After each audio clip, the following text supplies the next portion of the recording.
네, 앞선 영상에서 이제 사업자 등록을 할지 말지를 결정하셨고, 그다음에 MCN 소속이 될지 말지 결정되셨으면은 이제 세금 신고를 하셔야 되는데, 그쵸. 유튜버들이 낼 세금이 대표적으로 어떤 게 있는지 먼저 좀 간단하게 짚어보면요. 우선 부가세가 첫 번째로 있을 수가 있고, 두 번째는 종합소득세 또는 법인이라면 법인세를 내실 수가 있고요. 세 번째는 원천세, 이렇게가 좀 구성이 됩니다. 네. 근데 이제 부가세나 원천세 같은 경우는 비교적 좀 간단해요. 그래서 제가 후반부에 좀 설명을 드릴 거고요. 네. 제일 메인이 되는 게 결국은 종합소득세 또는 법인세인데, 대부분의 지금 듣고 계시는 대표님들, 그리고 유튜버 하시는 대표님들 같은 경우는 아마도 개인 사업자로 진행을 하고 계실 겁니다. 네. 그래서 결국은 그 개인 사업자는 종합소득세 신고를 하시게 될 거기 때문에 그 종합소득세 신고 위주로 좀 말씀을 드려보겠습니다. 네. 일단은 소득세 같은 경우는 정말 심플하게 얘기하면은 내가 벌은 수익에서 네. 비용을 뺀 당기 순이익에다가 세율로 곱한 게 세금입니다. 네. 그러면 이 수익이라는 것은 매출이고요. 그 다음에 비용은 내가 사용한 금액이기 때문에 이 두 가지가 뭐에 해당하는지 아셔야 돼요. 첫 번째, 유튜버들의 수익이 어떤 게 있냐면 가장 많은 것들이 이제 애드센스, 네. 첫 번째 광고 수익이죠. 그래서 뭐 이제 구독자 1000명 이상 되거나 되고 그다음에 누적 시청 시간 4000시간 이상이 되면은 수익 실현이 가능하세요. 네. 그래서 이게 대표적인 수익이고요. 요거는 유튜브로만 했을 때는 요 수익밖에 없을 거예요, 거의. 네. 근데 두 번째는 뭐냐면 요즘 라이브 채팅 같은 거 많이 하시죠, 유튜브 라이브. 네. 그러면 이제 구독자들이 보다가 뭔가 마음에 들어서 이제 후원을 해요. 네. 막 쏘는 거죠. 그렇죠. 별풍선 같은 것들을. 메시지 같은 거 남기면서. 네, 이제 그걸 이제 슈퍼챗이라고 해요. 슈퍼챗도 어쨌든 우리가 받는 수익이기 때문에 신고하셔야 되고요. 그렇죠. 세 번째로는 이제 이 구독자가 이 채널 너무 마음에 드는 거예요. 근데 보니까 채널 멤버십을 가입할 수 있어요. 네. 차등이 되어 있더라고요. 네, 그래서 레벨별로 뭐 혜택을 주시는 경우도 있는데, 네. 결국에 이거는 정기적으로 구독자들이 후원하는 거기 때문에 네. 이 후원금도 수익으로 꼭 신고하셔야 되는 거고요. 그렇죠. 네 번째로는 조금 유명해져가지고 외부로부터 광고를 받거나 네. 뭐 PPL 이런 걸 받는 것도 있죠. 저희는 안 들어오나요? 저희는 언제든 환영합니다. 조세 법전 같은 거 말고 맛있는 음료수 이런 것들 좋아합니다. 그래서 만약에 이런 것들을 이제 들어오게 된다면 얘네들은 업체 통해 하신 거기 때문에 이것도 매출을 신고하셔야 되는 거고요.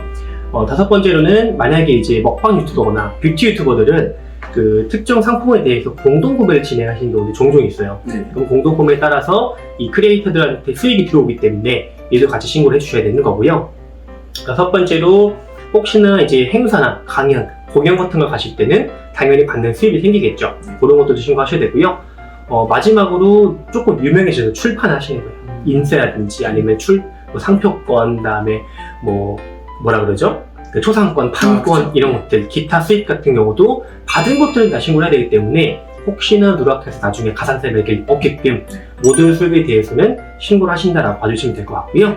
네. 파생되는 수익까지도 결국은 네. 모두 다 합쳐서 신고 이름 자체가 종합소득세 신고잖아요. 결국 모든 소득을 종합해서 그거를 바탕으로 세금을 매기겠다, 이런 의미가 되는 신고이기 때문에 파생되는 수익까지 신고를 하셔야 된다는 점은 기억해 두셔야 될 것 같고요. 네.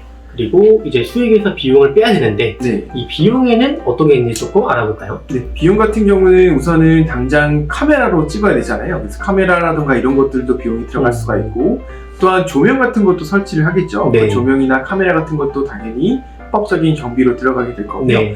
그리고 만약에 이제 조금 규모를 키워가지고 촬영 스텝을 둔다라던가 편집해 주시는 분을 고용한다던가 그러면 당연히 인건비가 들어가게 될 거고, 그 인건비도 합법적인 경비로 들어가게 될 겁니다. 네. 또한 지금은 뭐 코로나 때문에 해외는 못 가지만은 그 컨셉 특성상 뭐 해외를 가서 촬영한다던가 그러면 당연히 그 해외 출장비도 경비로 들어가게 될 거고요. 그렇죠. 그리고 편집 프로그램 사용비라던가 이런 것도 경비로 잡히게 될 겁니다. 네. 근데 이제 이게 공통적인 보통 비용이라고 말씀을 드릴 수가 있는데, 그 이제 유튜버들마다 그 컨셉이 조금씩 다르시잖아요. 네. 만약에 먹방 유튜버다라고 하면은 그 이제 먹기 위해서 들어가는 식비, 이제 그런 비용들도 경비로 인정받으실 수가 있겠고요. 소화전도 될 것 같고요. 네, 맞습니다. 네. 그런 것도 경비 인정이 될 수가 있고, 뭐 화장품 유튜버다, 뷰티 유튜버다라고 하면은 관련된 화장품이나 아이템들도 이제 네. 경비 처리 받으실 수가 있고, 네. 뭐 퀴즈 유튜버들도 많으신데 그런 분들은 이제 장난감 자체가 또 경비 인정이 될 수가 있다라고 보실 수가 있겠습니다. 네. 그래서 정말 다양한 컨셉을 갖고 계시기 때문에 내가 어떤 컨셉을 하냐에 따라서 인정되는 경비가 천차만별이실 거예요. 네. 그래서 사전에 먼저 미팅을 진행한 후에 어느 정도까지 경비 범위가 인정되는지 확인하셔서 현명하게 지출하시면 조금 더 똑똑하게 사용하실 수 있을 것 같고요. 수익에서 비용을 뺀 단기 순이익에다가 세금을 매기시는 건데 이건 저희가 표로 하나 좀 띄워드릴 테니까 한번 참고해 보시면 좋을 것 같고요. 그래서 이렇게 계산된 세금은 저희가 직접 신고를 해야 돼요. 그래서 법인 같은 경우는 3월달에 법인세 신고, 그다음 개인 같은 경우는 5월달에 소득세 신고 하셔야 되고요. 프리랜서들은 이제 개인 사업자에 속하기 때문에 5월달 소득세 신고를 꼭 하셔야 된다는 점을 기억하셔야 됩니다. 그리고 하나만 더 말씀드리면 요즘은 이제 요거를 전업으로 하시기보다는 조금 부업으로 시작했다가 하시는 분들 많잖아요. 그렇죠. 본업이 있기 때문에 본업에 대한 소득, 뭐 근로소득, 근로소득, 사업이면 사업소득이랑 유튜브 합쳐가지고 5월달에 같이 신고해 주셔야 돼요. 소득이든 네. 뭐 부동산 임대소득이 있다던가 그리고 기타 소득이 있으면은 모두 다 네. 포함해서 종합소득세 신고를 하셔야 된다는 점을 꼭 기억해 두셔야 되고요. 그리고 이렇게 해서 이제 종합세 또는 법인세 계산이 끝났고요. 그 다음에 이제 그나마 많은 것들이 부가가치세 그렇죠. 계산인데 조금 특이한 게 네. 얘는 이제 부가세가 영세율이죠. 맞습니다. 이제 아무래도 이건 저희가 외국에 어떻게 보면 수출하는 개념이라고 좀 보실 수가 네. 있거든요. 결국 이제 유튜브 자체가 구글, 이제 미국 회사이기 때문에 결국 미국에 어떻게 보면 저희가 수출해서 거래를 한다 이런 개념이 네. 되는 겁니다. 그래서 국가는 수출에 대한 혜택을 좀 주고 있습니다. 어떤 혜택이냐면은 매출에 원래는 보통 매출할 때 10% 부가세가 붙는데 수출할 때는 부가세가 붙지 않습니다. 즉 네. 이제 부가세 납부할 금액이 없다라고 보실 수가 있게 되는 거고요. 네. 근데 또 수출은 혜택을 하나 주는 게 원래 면세 사업자 같은 경우는 납부할 것도 없고 환급 받을 것도 없는 게 원래 일반적이세요. 그렇지만 영세율 수출하는 분들께는 혜택을 주고 있는 부분은 매입 비용에 대해서는 부가세 환급을 또 해주고 있습니다. 네. 어떻게 보면은 그만큼 매출은 부가세가 없지만은 매입은 환급받기 때문에 그만큼 좀 이득이 될 수 있다라고 좀 해석을 할 수가 있겠네요. 네. 그래서 우리가 구입하신 물품에 대해서는 이제 세금계산서나 카드 같은 걸로 영수증 잘 받으셔야지만 매입세 공제가 돼서 환급 받을 수 있기 때문에 영수증 증빙 잘 관리하셔야 되고요. 이렇게 이제 외화에 대해서 영세를 조금 받으시려면 몇 가지 구별될 서류가 있는데 대표적인 것들 3가지만 알려드리면 첫 번째 외화 입금 증명서는 꼭 필요합니다. 네. 이걸 꼭 발급받으셔서 그 세무서를 제출하시고요. 그 다음에 두 번째로는 구글 애드센스 수입 명세서를 뗄 수 있어요. 그거 다 제출해 주시고요. 마지막으로 원화 환전 계좌 내역까지 이 3가지만 제출하셔도 되면은 영세를 적용받을 수 있기 때문에 꼭 챙겨서 영세율 관련된 환급을 받으시길 추천드리겠습니다. 네. 그리고 이번에 이제 원천세에 대해서 마지막으로 좀 말씀을 드릴 건데 원천세 같은 경우는 지금 이제 듣고 계시는 분들 중에서 조금 규모가 있으신 그래서 어떤 인건비를 쓰시는 분들한테 좀 해당이 되실 수가 있으실 것 같아요. 뭐 촬영 스텝이라던가 아니면은 뭐 편집 하시는 분께 지급한다던가 그런 인건비를 지급할 때는 국가에서는 그 사업주한테 그 인건비 지급하는 분의 급여에서 소득세, 그 직원의 소득세를 약간 떼고 지급을 하게 돼 있습니다.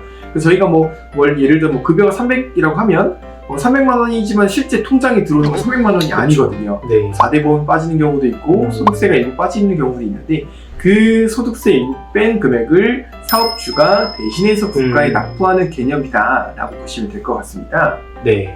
그래서 대표적인 세금 이렇게 이제 종합소득세 또는 법인세, 부가가치세, 원천세 이렇게 구성되어 있고요. 일단은 이렇게 신고를 하셔야 되는데 문제는 이제 대부분들이 규모가 영세하다 보니까 내가 수익이 발생했는데 세금을 신고를 해야 될지 모르신 분도 많고 있는데도 안 하신 분도 계세요. 그렇죠. 근데 이게 MCM을 통해 지급받는 게 아니시면은 대부분 다 유튜브로 직접 받으시는 거기 때문에 사실은 외화잖아요. 외국 업체이기 때문에 과세 관점에서 알기가 쉽지 않아요. 그런 허점을 노리고 신고 안 하시는 분들 굉장히 많은데 다만 주의하셔야 될 거는 외화 송금액이 1만 달러 이상이시면은 자동으로 국세청 통보가 들어갑니다. 네, 맞습니다. 그럴 경우에는 국세청에서 외화 1만 달러 이상 수익금 받았는데 왜 신고 안 하지? 라고 조사가 나올 수 있어요. 그래서 당연히 1원 단위도 신고하셔야겠지만 정말 도둑이 내가 까먹었다면 최소한 1만 달러 넘었을 때는 신고하시는 게 훨씬 더 안정적이실 거예요. 그리고 요즘은 이제 뭐 고액 유튜버들에 대해서 기획조사도 많이 나오고 있잖아요. 가끔 뉴스 같은 데 나오죠. 그래서 뭐 탈세에서 추징이 당했다 이런 게 많이 나오기 때문에 점점 이 포인망 좁혀오고 있어요. 그래서 조금 더 수익에 대해 관심을 가지고 내가 일정 부분 수익이 올라왔다면은 그에 맞는 사업도 등록을 하셔서 경치 잘 받으시고 세금 신고도 깔끔하게 하시면은 특별하게 문제 없으실 거예요. 그래서 이렇게 정리를 했고요. 혹시나 유튜브 세금 관련해서 궁금하신 거 있으면 저희 댓글로 남겨주시면 저희가 조금 더 안내드리도록 하겠습니다. 네, 감사합니다. 감사합니다.